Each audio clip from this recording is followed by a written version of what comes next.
Битие 24.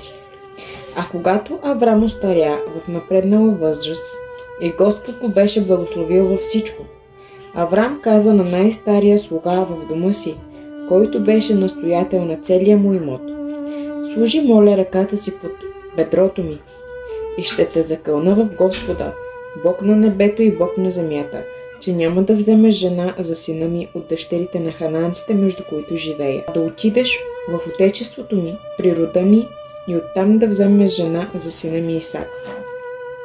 А слугата му отговори: може жената да не иска да дойде след мен в тази земя. Трябва ли да заведа сина ти в оная земя, откъдето си излязал? Но Аврам му каза: пази се да не върнеш сина ми там. Господ, небесния Бог, който ме изведе от бащиния ми дом и от родната ми земя, и който ми говори и който ми се клее, като каза: на твоето потомство ще дам тази земя. Той ще изпрати ангела си пред теб и ще вземеш жена за сина ми оттам. Но ако жената не иска да дойде след теб, тогава ти ще бъдеш свободен от това мое заклеване. Само да не върнеш сина ми там. Тогава слугата сложи ръката си под бедрото на господаря си Аврам и му се закле за това. И така слугата взе 10 от камилите на господаря си и тръгна. Като носеше в ръцете си от всички богатства на господаря си, стана и отиде в Месопотамия, в Нахоровия град.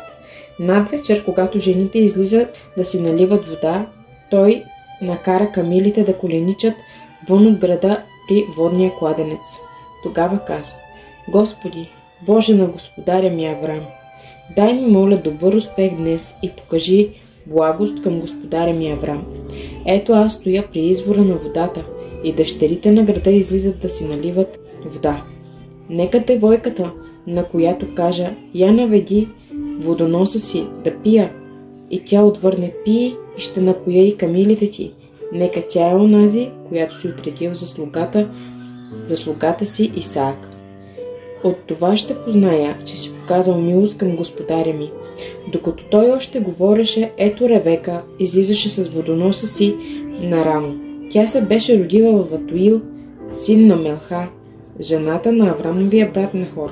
Девойката беше много красива наглед, девица, която никой мъж не беше познал. Тя като слезе на извора, напълни водоноса си и се изкачи, а слугата се завтече да я посрещне и каза: я ми дай да пия малко вода от водоноса ти. А тя отговори: пий, господарю, и бързо сне водоноса на ръката си и му даде да пие. И като му даде достатъчно да пие, каза: и за камилите ти ще налея, докато се напоят. И като изля бързо водоноса си в пилото, завтече се на кладенеца да налее още и наля за всичките му камили. А човекът я наблюдаваше внимателно и мълчеше, за да узнае дали Господ беше направил пътуването му успешно или не. Като напоиха камилите, човекът взе една златна обица, тежка половин сикъл, и 2 гривни за ръцете й, тежки 10 сикъла злато, и каза: чия дъщеря си? Я ми кажи, има ли в къщата на баща ти място за нас да пренощуваме? А тя му отговори: аз съм дъщеря на Ватуил, син на Мелха, когато тя е родила на Нахор. Каза му още: има у нас и слама, и храна, и достатъчно, и място за пренощуване. Тогава човекът се наведе и се поклони на Господа и каза: благословен да бъде Господ, Бог на господаря ми Аврам, който не лиши господаря ми от милостта си и верността си, като Господ отправи пътя ми в дома на братята на господаря ми. А девойката се затича и разказа тези неща на майка си. Ревека имаше брат на име Ливан, и Ливан се завтече навън при човека на извора, защото като видя обицата и гривните на ръцете на сестра си и чу думите на сестра си Ревека, която казваше: така ми говори човекът. Той отиде при човека, а той стоеше при камилите до извора. И му каза: влез ти, благословен от Господа, защо стоиш вън? Защото приготвих къщата и мястото за камилите.